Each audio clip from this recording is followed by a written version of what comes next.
Está começando mais um programa Painel Político e o nosso convidado de hoje é o jornalista e escritor Silvio Abreu.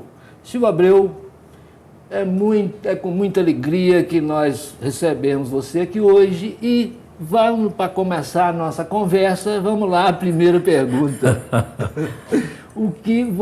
Que análise você faz desse momento político que nós estamos vivendo no Brasil?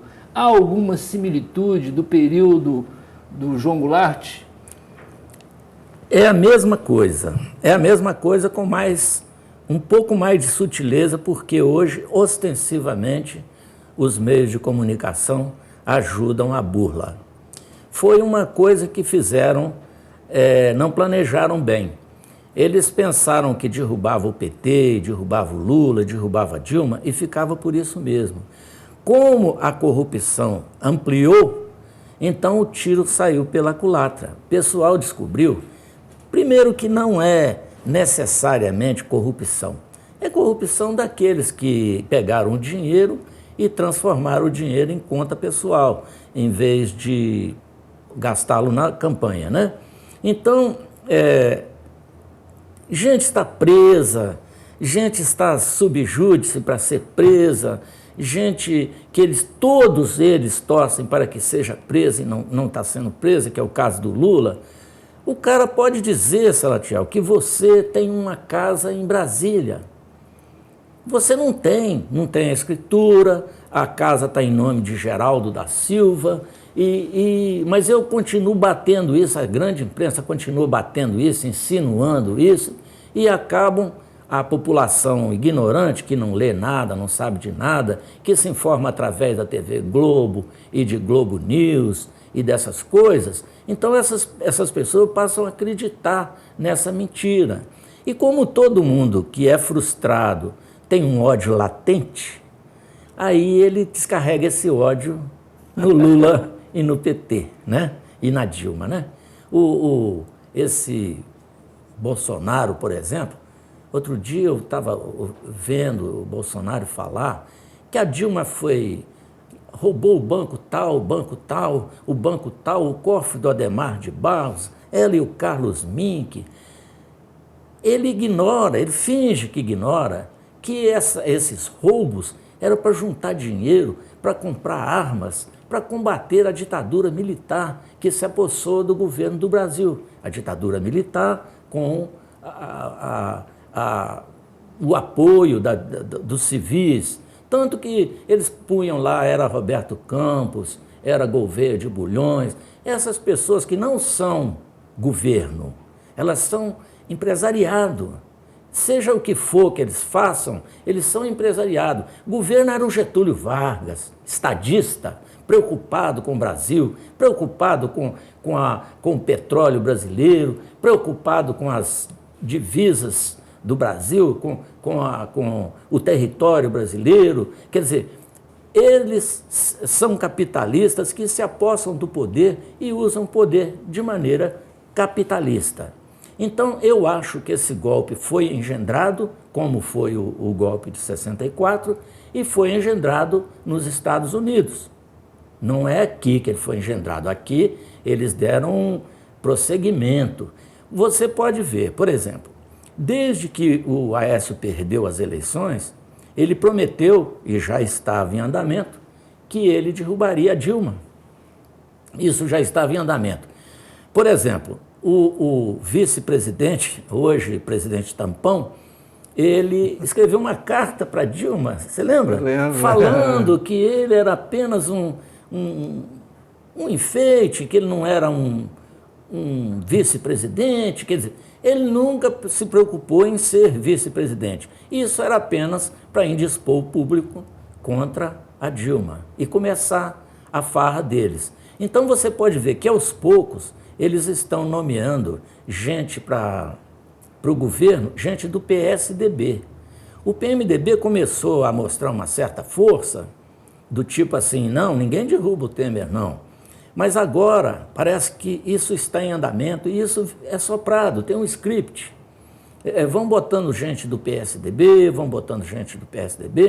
aí uma hora o Temer cai ou renuncia é mais bonito ele renunciar, né? Aí ele renuncia e eles põem um presidente tampão, que é o Fernando Henrique Cardoso, não é? Que devia estar na cadeia desde aquela época, né? E não está. Então eles põem o Fernando Henrique Cardoso no mandato tampão, tenta acabar com Lula de qualquer maneira e lança um candidato. E eu estava até brincando que o Dória é uma proposta deles, né? É. E o Dória vestindo de gari e limpando aquela coisa, o cara falou assim, o Dória está fazendo a limpeza em São Paulo. Eu falei, não, ele está varrendo lixo para debaixo do tapete. Não é? Mas o que você acha nesse processo todo, a Operação Lava Jato? Pois é, a Operação Lava Jato é um tiro que saiu pela culatra e agora, devido à própria opinião pública, que eles sem querer envenenaram, a opinião pública quer que a Lava Jato continue e eles precisam parar com a Lava Jato. Ou então, descaracterizar a Lava Jato para que não respingue nos verdadeiros bandidos do Brasil, né? Os verdadeiros bandidos do Brasil estão todos envolvidos na Lava Jato. E diz que o cara, quando eles vão depor, diz que o cara, ele fala assim, você fala assim, não, porque a semana passada o Joaquim da Silva, eu falei, não, isso não vem um caso, vamos para frente. Eles querem que fale do Lula e da Dilma. Quando não fala, eu falo, isso aí é um boi morto, isso aí é um cara murcho, tá com nada. A frase que dizem que o Moro mais fala é não vem ao caso. Mas deixa eu te perguntar uma coisa. Você acha que nesse processo houve algum erro do PT? Houve. Agora, o erro do PT não está sendo cobrado. Não é assim que eles estão cobrando do PT. O PT se aburguesou. E a carta ao povo brasileiro já foi uma tentativa de ganhar o poder do tipo assim, a gente ganha o poder, depois a gente vê o que faz lá, se a gente tem chance de ser revolucionário, de ir para frente e tal. Então, a carta ao povo brasileiro já é um torção de braço, né? Já ficou com o braço torcido, do tipo, se você falar, eu aperto, né? Então, o PT renunciou praticamente à política popular, não é? Você lembra muito bem o dia que o Lula botou o boné do Sem Terra? Foi um escândalo violento no Brasil inteiro, foi um escândalo, foi uma coisa terrível. Foi como se o cara pegasse a Virgem Maria e enfiasse ela nos infernos, entendeu?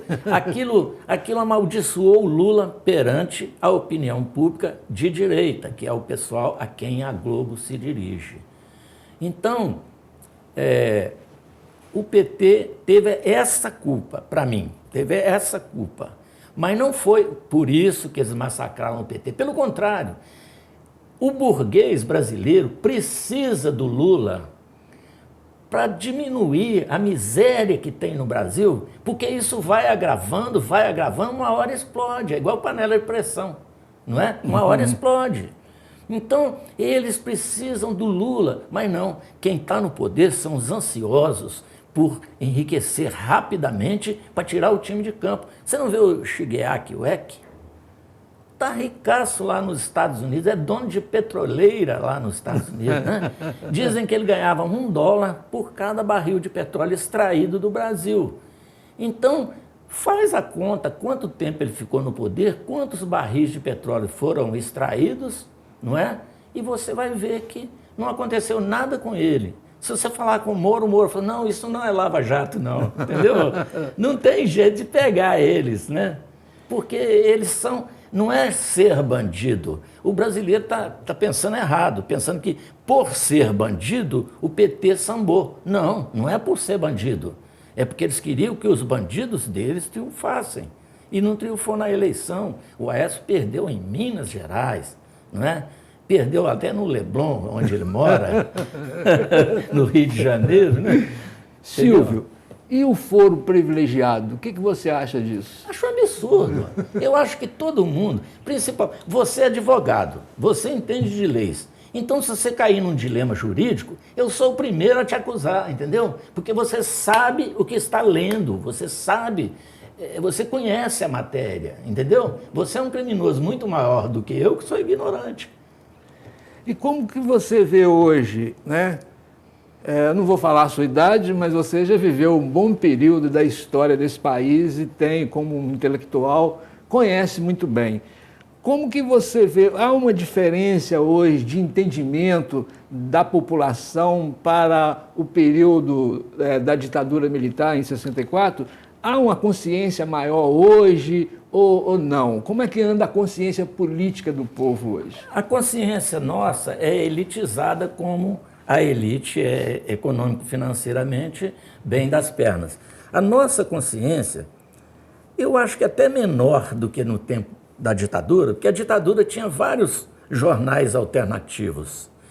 Tinha uma infinidade de jornais alternativos e que eles, desesperadamente, eles começaram a explodir banca para esses jornais não saírem, né, para não aparecerem. Então, essa consciência levou as diretas já, por exemplo. As diretas já é o pessoal que cobrava eleições diretas para acabar com a ditadura.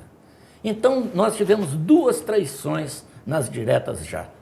A TV Globo, que não divulgava, mais de 1 milhão de pessoas na rua, não divulgava.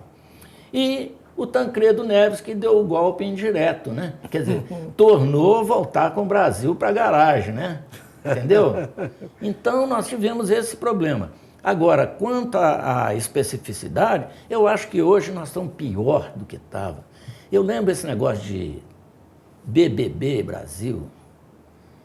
Essa programação, por exemplo, esses lutadores, eles não estão perseguindo o circo porque você maltrata o bicho, porque você expõe o bicho, você... Não é? Não. Eles estão arrebentando a cara um do outro e estão todo mundo aplaudindo, batendo palma, esperando a hora do programa, entendeu? Quer dizer, nossa consciência está pior do que estava, muito pior do que estava. A não ser a população, que a população que viu que o governo Lula enriqueceu muita gente, enriqueceu, entre aspas, de pobre que não tinha nada, passou a ter uma bicicleta, pobre que tinha uma bicicleta passou a ter uma moto, pobre que tinha uma moto passou a ter um automóvel. Então, a população sente isso, tanto que o Lula é favorito, todo tipo de pesquisa ele é favorito. Tem um filme que chama A Grande Esperança Branca, é um filme que conta o caso dos lutadores de boxe dos Estados Unidos. Só os pretos ganhavam. Então o nome do filme é A Grande Esperança Branca. Quer dizer, ferrar os pretos e aparecer um branco que bata num preto, entendeu? A Grande Esperança Branca. O governo do PSDB está esperando até agora a Grande Esperança Branca. Ou é esse atual prefeito de São Paulo, não é? Aécio, o picolé de chuchu, que é o governo de São Paulo, Alckmin, nenhum deles, assim, entusiasma o povo. Já foram derrotados várias vezes. Então, mesmo blindados, porque você vê que eles não falam dos trens em São Paulo, não falam da merenda escolar, não falam de nada. E quando fala, tem um macete. Ela fala assim, vamos perguntar ao Lula e à Dilma se eles têm algum envolvimento em Furnas. Eles não têm, todo mundo sabe que não tem, que Furnas foi um golpe só do PSDB. Mas eles pegam esses dois, ou pegam outras entidades, para poder contrapor, para não aparecer assim, Aécio é ladrão, entendeu? Porque se aparecesse, Aécio diz que não roubou nada e põe o Lula no meio, e põe não sei quem no meio, dilui aquela notícia. Eles continuam blindando o PSDB, entendeu? Mas onde que estávamos mesmo? O que você perguntou? Onde você... Eu perguntei, a consciência do povo, você acha que eles hoje tem uma consciência maior do que o povo tinha na época, por exemplo, da ditadura militar em 64? Como que está o grau de consciência dessas pessoas? Eles estão politicamente mais conscientes? Eu acho que se o pessoal tivesse consciência do Lula como foi no governo e tivesse uma tentativa de eleição ou uma pesquisa sobre eleição na ditadura, o Lula teria mais de 70%. Eu estou achando preocupante que o Lula tenha só 30% de apoio, entendeu? Verdade que o resto do poder está diluído, né?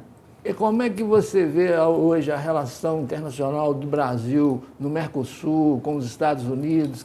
Qual a avaliação que você faz disso? A tentativa do Brasil, desse pessoal, é seguir os Estados Unidos. Você vê, o Lula pagou a dívida externa, pagou o FMI, né? Daqui a pouco eles voltam a pegar dinheiro no FMI, entendeu? Daqui a pouco eles voltam.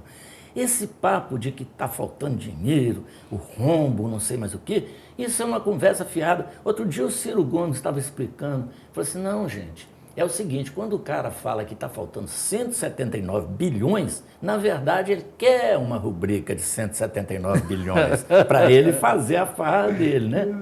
Você vê que o Brasil está num... Não tem ninguém tomando caldo de cana, eles fazem festas maravilhosas, entendeu? Não tem o caldo de cana e o pastel. Ô, gente, vamos fazer economia, né? Não tem. Eles continuam na vidinha deles. O que você disse que é bem parecido o momento político que nós estamos vivendo com aquele momento vivido em 64, não é? Uhum. Mas tem uma característica diferente, né? Nós tínhamos uma ditadura militar e hoje?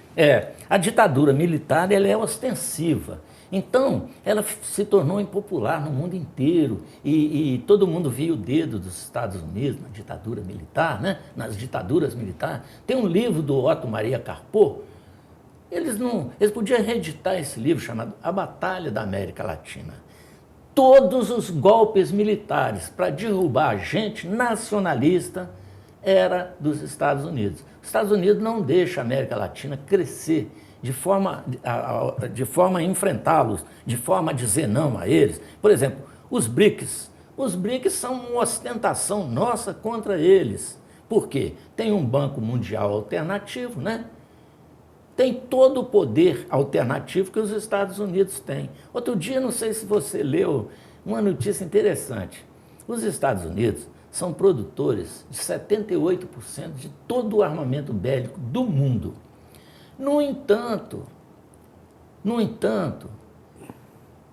eles falam em paz o tempo todo. Aí o Trump pegou 28 países que são da OTAN, 28, dos quais só 4 que cumprem o esquema deles, e pediu que todos eles deviam ter um orçamento para armamento bélico de no mínimo 2%. O que quer dizer isso? As nossas armas estão encalhando, Preto. Nós precisamos vender isso. Não é? Então, eles fabricam arma, é para você atirar mesmo. Você atira em mim, eu atiro em você, entendeu? Então, eles fazem a guerra entre nós e nós degladiamos e compramos as armas deles. Eles são um monopólio de venda de armas para nós. No tempo da dívida externa brasileira, o Brasil tinha escritório da dívida. Aqueles figurões que ganhavam altíssimo salário para negociar a dívida. Aí eles falam assim, dinheiro novo, né? Sabe? Era o tempo todo eles pedindo dinheiro e se dizendo e piscando o olho para que esse dinheiro, né? Então, o dinheiro não multiplicava nosso progresso. E, por exemplo, toda a ditadura teve uma ou outra obra importante também, que foi, por exemplo, a Ponte Rio-Niterói, essas coisas. Então, mas todo esse dinheiro foi dinheiro de empréstimo e o juro ficou tão alto, por isso que a ditadura acabou. Acabou que eles acabaram com a ditadura, porque o juro ficou tão alto que nem o juro da dívida o Brasil não conseguia pagar, entendeu? Então, parece que se reunir lá e falar assim, tem que botar essa bananosa na mão de um civil, né? Entendeu? Então, você está me dizendo que todas essas obras faraônicas construídas nesse período da ditadura, Ponte Rio-Niterói e mais outros que nem saíram do papel, como Transamazônica, foram construídos com dinheiro emprestado? Emprestado, com dinheiro emprestado. Dinheiro emprestado e sujeição porque ele não empresta dinheiro. O banco te empresta o dinheiro e você saiu dali, você vai gastar onde quiser, do jeito que quiser. Mas o governo americano não, ele não empresta o dinheiro para você gastar, o Deus dará. Ele fala assim, olha, vassoura você não pode fabricar, porque nós temos uma fábrica de vassoura boa. Laranja você não pode plantar, que as laranjas da Califórnia vão se perder, né? Então, já sabe que você vende mais barato, né? Então, eles impõem. A Condoleezza Rice chegava aqui, botava a malinha em cima da mesa e ficava dizendo o que você podia fazer, o que não podia, com o dinheirinho que nós vamos emprestar, entendeu? Ainda nem saiu do ninho ainda e já tem as exigências, né? Então, Silvio, e o Brasil, tem jeito? O Brasil tem jeito, o que não tem jeito é sacoja, né? O Brasil sempre teve jeito. O Brasil, rapaz, é um país extraordinário. Eu não sei se você reparou, porque a gente fica repórter, né? Fica se metendo em tudo, perguntando, fuçando, cheirando e farejando. Quando o Lula foi presidente, eu lembro que os brasileiros tinham um pouco mais de orgulho do Brasil, como no tempo do Getúlio Vargas. Agora não, brasileiro é fogo, sabe? Não é brasileiro que é fogo. Vê a origem da trapaça, né? Quem fez a trapaça? Não foi brasileiro, não foi gente que quer vender o Brasil. E se der confusão, vai para os Estados Unidos, vai para fora do Brasil, muda para lá, entendeu? Você acha que a prisão de um presidente de uma casa legislativa, prisão do governador do Rio de Janeiro, isso representa algum avanço? E de que tipo de avanço é esse? Não, eles estão dentro de uma forma, né? Eles não queriam esse avanço, entendeu? Tanto que nunca um capitalista, um rico, um banqueiro, um dono de coisa foi preso. Foi preso do Lula para cá, não é? Eles não querem esse tipo de lei. Agora eles têm que vasilinar para ir tirando aos poucos, entendeu? Silvio, eu queria que você fizesse as suas considerações finais sobre esse momento que nós estamos passando no Brasil, né? Como nós já falamos, tem jeito, não tem, qual é o caminho? As alternativas são